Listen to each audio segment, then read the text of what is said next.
What do you get when you come up with something of a cool and interesting and somewhat original finish? I'm not going to claim that I was the first one to ever invent a open grain matte black finish, but it came out really, really good, and people noticed that, and they're like, hey, I want me a Brütal black, but I don't want to have a Brütal black P-base like the video that you did over here, link down below, but I want to do a Brütal black Strat. But here's the kicker. I want to do it with a lacquer finish and not a poly finish. And you say to yourself, lacquer? I hardly know.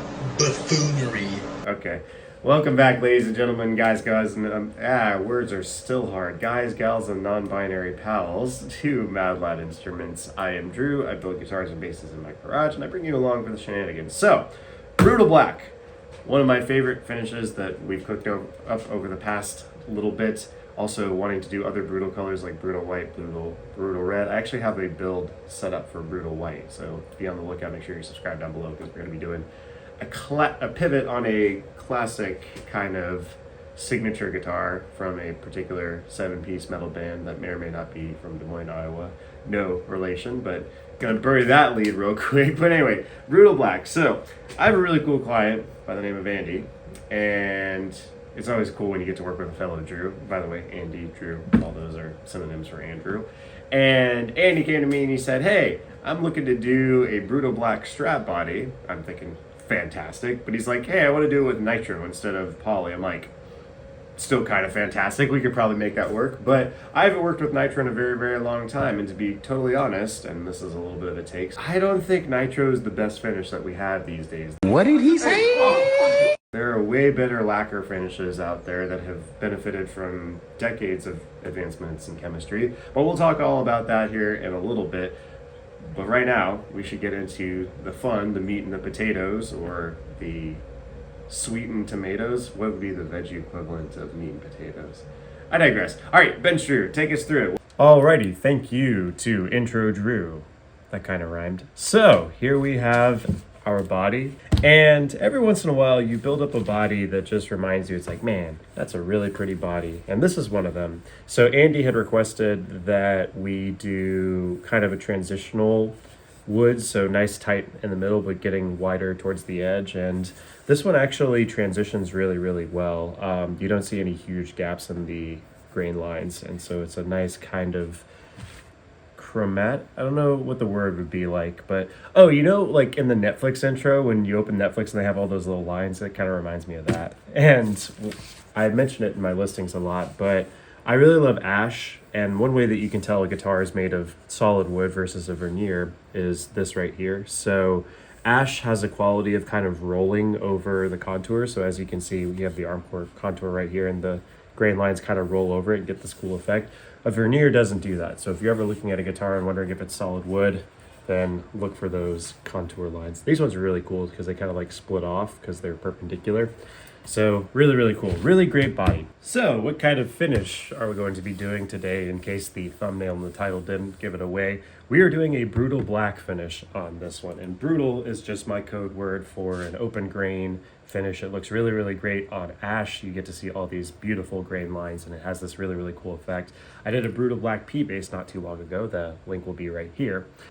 And the way that this is going to differ from the Brütal black P-base that we did a couple weeks ago is this is actually going to have a lacquer top coat. That other one had a poly top coat, I believe, or it might have been acrylic lacquer. I have to go double check. But with that in mind, we are going to be doing a lacquer top coat. Andy has asked specifically for lacquer, and I suppose now is a good time for me to talk about my take on lacquer, nitrocellulose lacquer versus acrylic lacquer versus poly.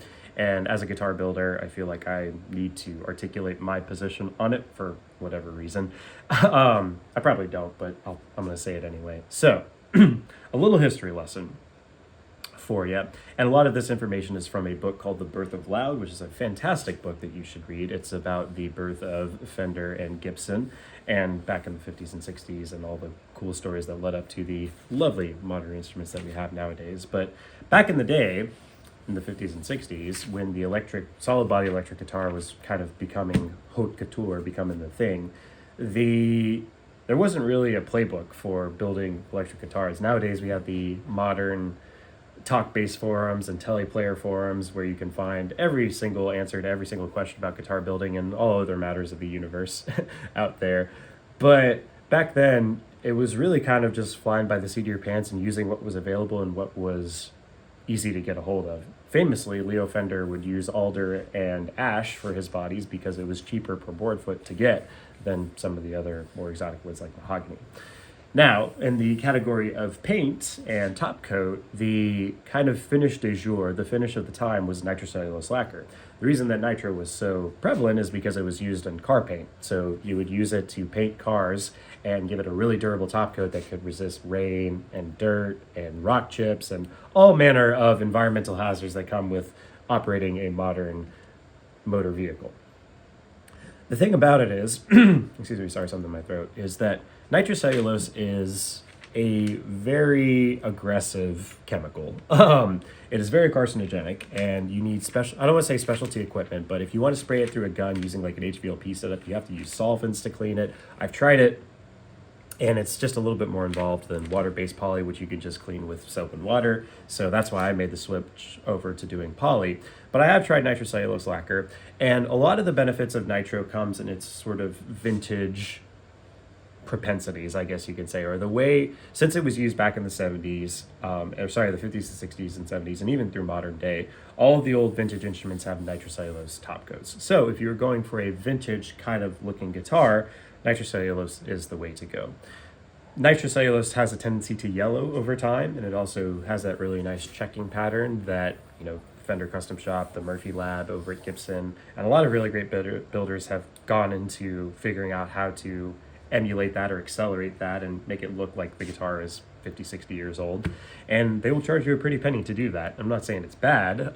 They do beautiful work, but it is a pretty penny to get a Relics Fender Custom Shop or Murphy Lab aged Gibson. But all of that is by virtue of nitrocellulose lacquer and its chemical properties. The thing is, and this is where I get into hot take territory, nitrocellulose is a dated chemical. It is very much a product of the time in which it was manufactured, but we have advancements in chemistry that have made stabler products that are a little bit easier to apply and will provide a more consistent product than nitro. Again, if you're going for a vintage look and that's the thing and you want something that's period correct, go for it. There's nothing wrong with nitro. It just takes a little bit more gumption to do. But I prefer to use acrylic-based lacquers, one, because you can get them in cans. You can get nitro in cans too, but you can get acrylic-based lacquers in cans. They go a lot quicker. Krylon Black Label, which is the stuff that I glaze over all the time, is a acrylic-based lacquer. And so, as you've seen in previous videos, that stuff sprays super duper consistently. It provides an amazing top coat with not a whole lot of extra work. And it's an acrylic based, so it is just slightly less carcinogenic and slightly more safe than nitrocellulose. That said, wear a respirator, make sure that you're taking care of yourself. I want you to be here for a long time and a good time, and I want you to be building guitars and basses for a long time and a good time.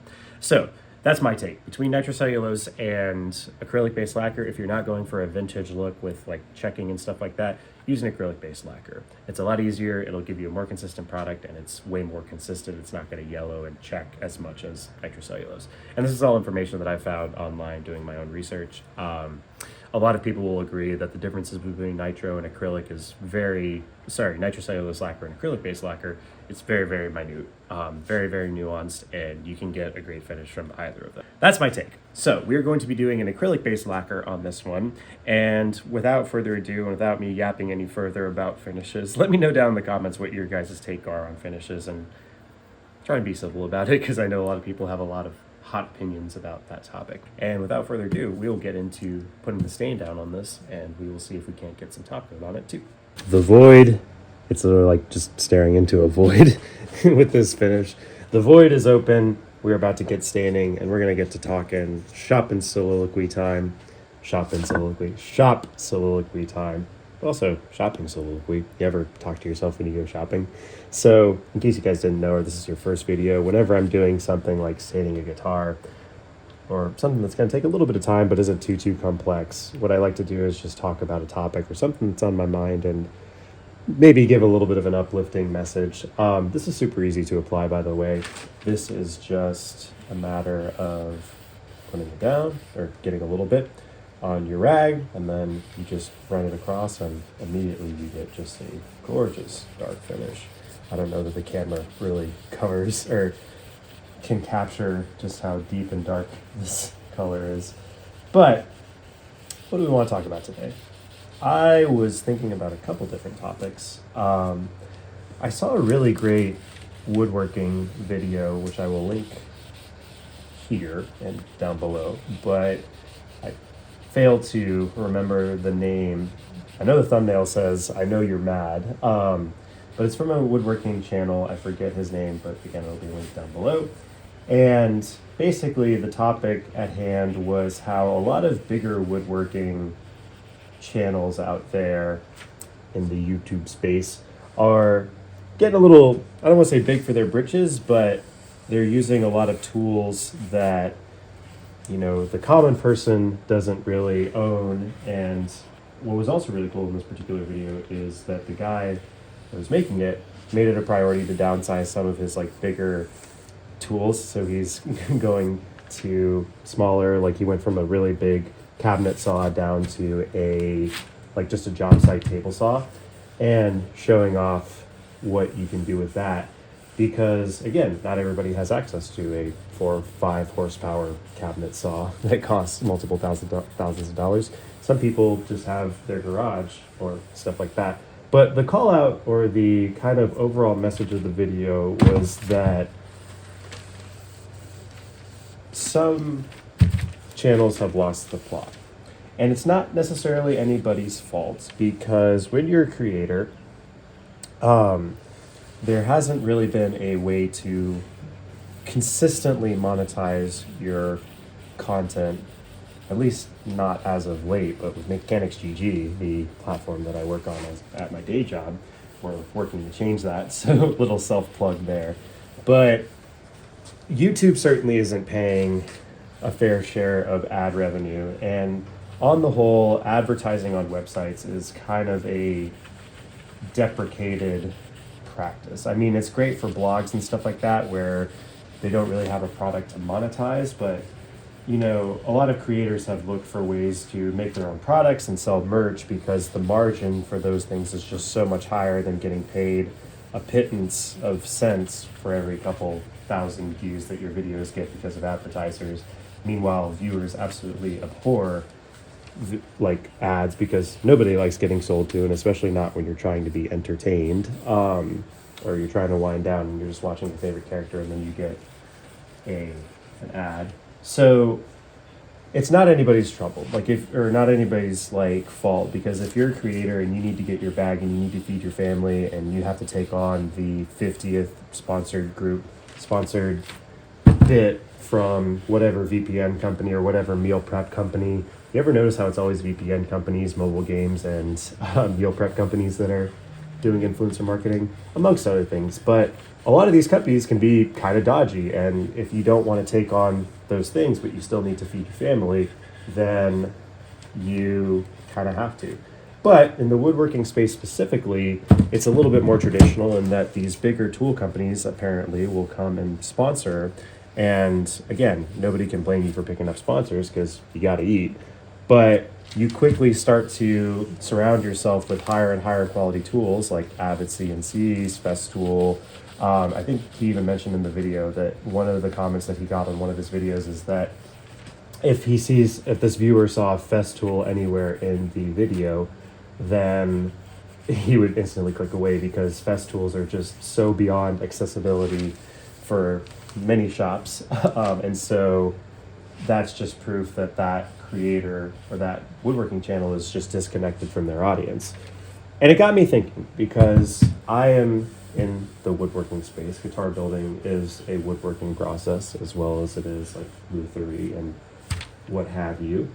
So yeah, the call up in this video was that woodworking channels should come back to making things that people can do kind of off the shelf. And I've taken pride in the fact that many of the finishing videos that I've done have been with things that you can get off of the shelf, because I've literally had to do that. I've had to go to the hardware store and find a finish, and the whole bit is that we did a whole couple videos, and we still kind of are on the search for the best rattle can top coat, because top coats can be intimidating, and it's one of those things that, you know, you want to get right and everything. So what product out there can really give you a quality top coat, and you know, you can just get it off the shelf at your local hardware store.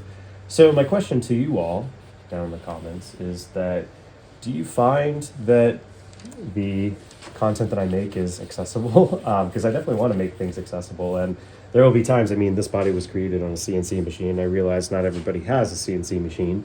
But my thought is that you could purchase a MadLad body from me right now, and all of these tutorial videos would give you access to see how to do these finishes using stuff that isn't too high tech or high grade. And again, you can go pick it up off of the shelf. And whenever it is something that is a little less accessible, I usually try to remain transparent about it and try and find you an alternative. I haven't had to do that too often. In fact, I don't think I've had to do that at all. But I guess if that's the case, then consider this my pledge that if something seems inaccessible or something seems a little far off, then just let me know and I will see if I can't find a more accessible alternative. Because I want this to be a fun channel. I want you guys to see all these cool guitars, but I also want you to feel confident that you can build the guitar of your dreams or find a finish that you really enjoy and be able to replicate it and not need to have been like 5 years as a staining apprentice at a big guitar company like PRS or something like that, which, by the way, no shade to PRS. They are doing absolutely gorgeous finishes.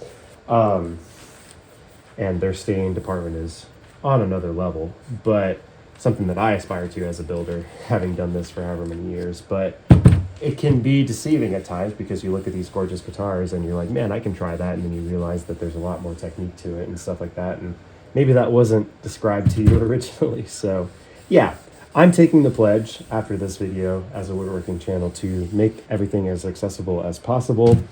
And in times where it's not as accessible, I'll see if I can't find a way to make it more accessible or find an alternative that is more accessible. So shouts to the original creator. I'm gonna go look it up because I feel really bad not knowing off the top, or not giving this guy a proper shout out. So give me a second. The video is called "Why Is Your Shop Look Nothing Like YouTube?" and the creator is Scott Wells. So shout outs to Scott. Just know that message received. I am very much intent on making sure that the stuff that I do is accessible and can be done by just about anybody at home. So yeah, something to think about if you are a creator or you're thinking about getting into making guitar videos and stuff like that. And looky there. So one coat down. I'm probably going to let this dry for 2 hours. The dry up time, they say 2 hours, and then apply another coat. But that will give me time to run out to the store and actually grab the top coat that we're going to be using.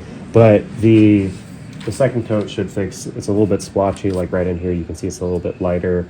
Some areas are darker. I think the second coat should fix that. But as you can see, really pronounced grain lines. The grain lines are really coming through, and I think they're just going to pop even further once we start adding top coat. So yeah, I will come back, and whenever we have the second layer down and it's dried up and we're ready to do top coat, we will pick it up from there. So don't go nowhere. Alrighty, good morning, good morning, good morning. We have given this stain overnight to cure up, and still very, very, I don't want to say oily, but you can tell that it is penetrated inside because if you run your fingers over it, just a little bit of stain comes up. But for the most part, it is all taken and it is in the grains. It's looking good. So now we're going to get into top coating territory. And this time around, you know, we're on the quest to find the best rattle can finishes out there in the game. We got Minwax clear aerosol lacquer. And try as I may, I did a lot of research online. I could not find the base for this, so it very well could be nitrocellulose, but more than likely it's an acrylic. So mostly because modern lacquers, like we talked about earlier, are usually formulated with acrylic. And so, yeah, but it still has all the warning labels that you would expect from a nitro can, like, you know, make sure you wear a respirator, vapor is harmful, so let's make sure we're wearing our respirators, proper PPE and all that good stuff. But clear satin, you can use satin to build up a matte finish. They're very interchangeable. You just put a couple more coats of satin down and you get matte. So this one has a dry up time of 30 minutes to recoat. So we are just going to spray this, give it 30 minutes. I'll probably do about 4 coats and see how it's looking, unless it just blows me away. Standard procedure, we're just going to go 50% over each. So spray and then overlap it about 50% and just go back and forth, building up those coats. And like I said, satin and matte finishes don't take hardly any time to build up, and you don't have to level sand them. So anytime that you give your luthier a matte finish job, they're usually really, really happy. So we'll go ahead and get this mounted up. I will hit the time lapse, we'll start spraying, and we'll see where we are after a couple coats.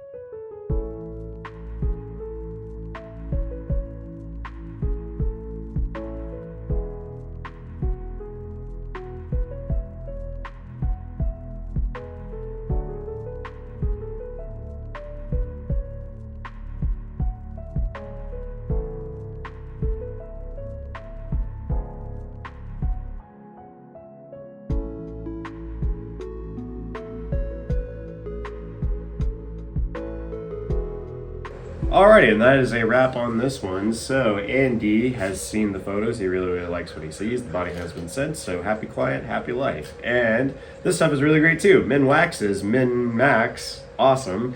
And it went down really, really easy. That was kind of clean. Min max, kind of like the video game term. We're going to minimize and maximize.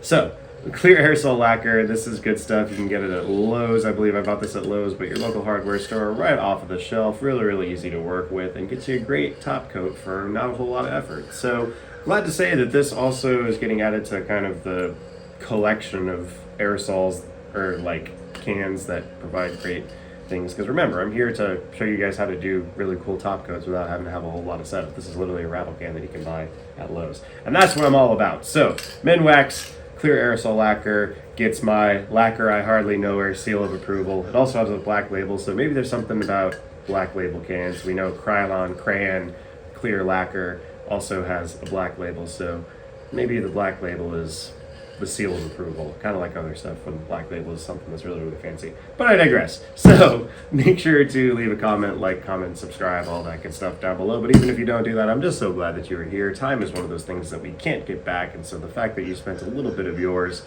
here in my neck of the woods means a whole lot. Thank you guys so much for all the new subscribers, all the comments. It's been amazing.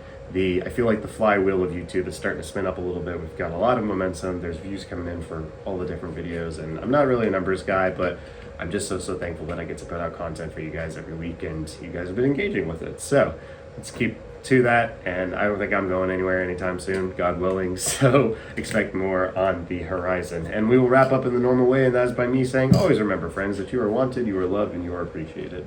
You have a special talent that nobody else has, and the world is waiting on you to bring it out. So muster a little courage, go out into the world, and change it. That's what the world's waiting on, you. Till next time, guys, gals, and non-binary pals, be good to one another, be kind to one another, and we'll see you in the next one. God bless.